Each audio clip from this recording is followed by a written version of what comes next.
प्रीति की पाठशाला YouTube channel पर आपका स्वागत है। हेलो बच्चों, इस वीडियो में हम पढ़ेंगे ईवीएस की बुक का चैप्टर। क्लास 3 की बुक है मेरे पास इन्वायरमेंटल स्टडी की, जिसका चैप्टर नंबर 9 हम इस वीडियो में पूरा करेंगे। चैप्टर 8 तक हम लास्ट वीडियो में पूरा कर चुके हैं। लिंक आपको डिस्क्रिप्शन बॉक्स में मिल जाएंगे, आप चेक कर लीजिएगा। लेसन नंबर 9 का नेम है भारत फिजिकल यानी भारत भौगोलिक स्वरूप। तो इस चैप्टर में हम पढ़ेंगे भारत की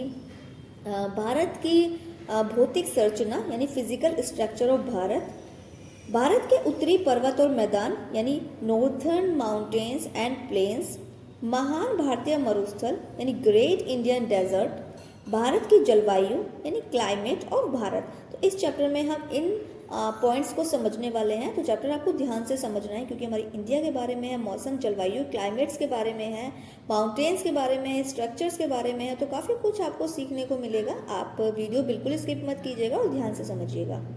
तो देखिए, सबसे पहले हम समझते हैं भारत का आकार और भौगोलिक विभाजन। बच्चों देखिए, मैं जो है आपको अपने तरीके से समझाऊंगी, क्योंकि चैप्टर काफ़ी लेंथी है और इसको मैं आसान भाषा में अपने तरीके से समझाऊंगी, जिससे आपको आसानी से सारी चीज़ें समझ में आ जाएंगी। शुरू करते हैं बच्चों। देखिए, भारत एक बहुत बड़ा देश है। यह दुनिया का 7वां सबसे बड़ा देश है। यानी कौन से नंबर पर आता है? 7वां सबसे बड़ा देश है। उत्तर में कश्मीर से लेकर दक्षिण में कन्याकुमारी तक लगभग 3200 किलोमीटर लंबा है। जो भारत है वो उत्तर में कश्मीर से लेकर दक्षिण में कन्याकुमारी तक लगभग 3200 किलोमीटर लंबा है। पश्चिम में गुजरात से लेकर पूर्व में अरुणाचल प्रदेश तक लगभग 3000 किलोमीटर चौड़ा है। कितना चौड़ा है? पश्चिम में गुजरात से लेकर पूर्व में अरुणाचल प्रदेश तक लगभग 3000 किलोमीटर तक ये चौड़ा है। भारत की भूमि हर जगह एक जैसी नहीं है।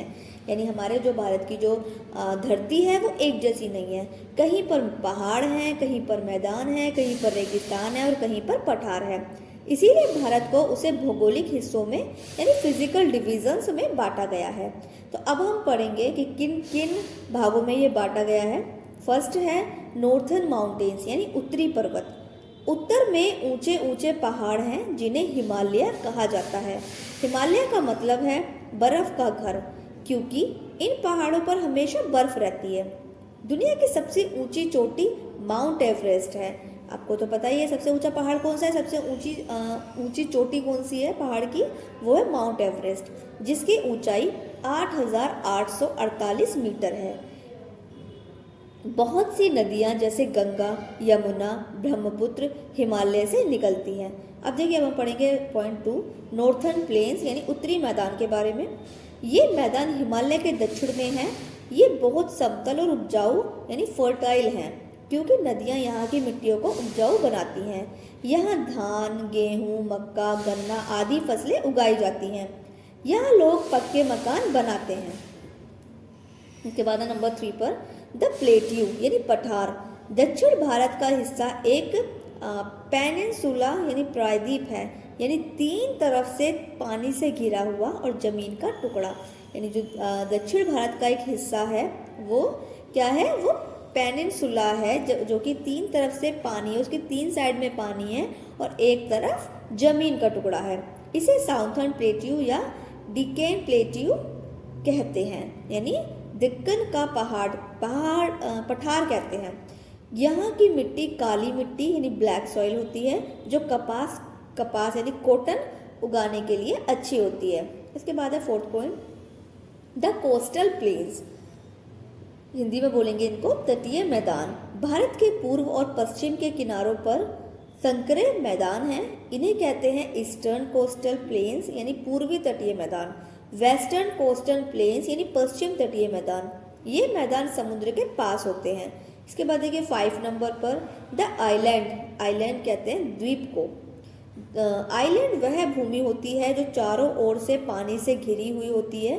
भारत के 2 प्रमुख द्वीप समूह हैं, एक है लक्षद्वीप, दूसरा है लक्षद्वीप कहाँ है? अरब सागर में, और दूसरा है अंडमान और निकोबार, जो कि है बंगाल की खाड़ी में। 6th पर देखिए द ग्रेट इंडियन डेजर्ट, महान भारतीय मरुस्थल। यह भारत के उत्तर पश्चिमी भाग में है, राजस्थान राज्य में है। इसे थार डेजर्ट यानी थार मरुस्थल कहते हैं। यहाँ की ज़मीन बहुत ही ज़्यादा रेतीली होती है और बहुत ही ज़्यादा सूखी होती है। बहुत कम यहाँ पर बारिश होती है और फसलें नहीं उग पाती हैं, क्योंकि बारिश नहीं होगी तो फसलें नहीं उग पाएंगी। यहाँ का मुख्य जानवर क्या है? ऊँट है, क्योंकि ऊँट जो है वो रेगिस्तान में बहुत अच्छे से काम करता है, बहुत अच्छे से चलता है, तो इसीलिए ऊँट को रेगिस्तान का जहाज भी कहा जाता है। इसके बाद समझेंगे हम क्लाइमेट को, जो कि हिंदी में बोलेंगे जलवायु।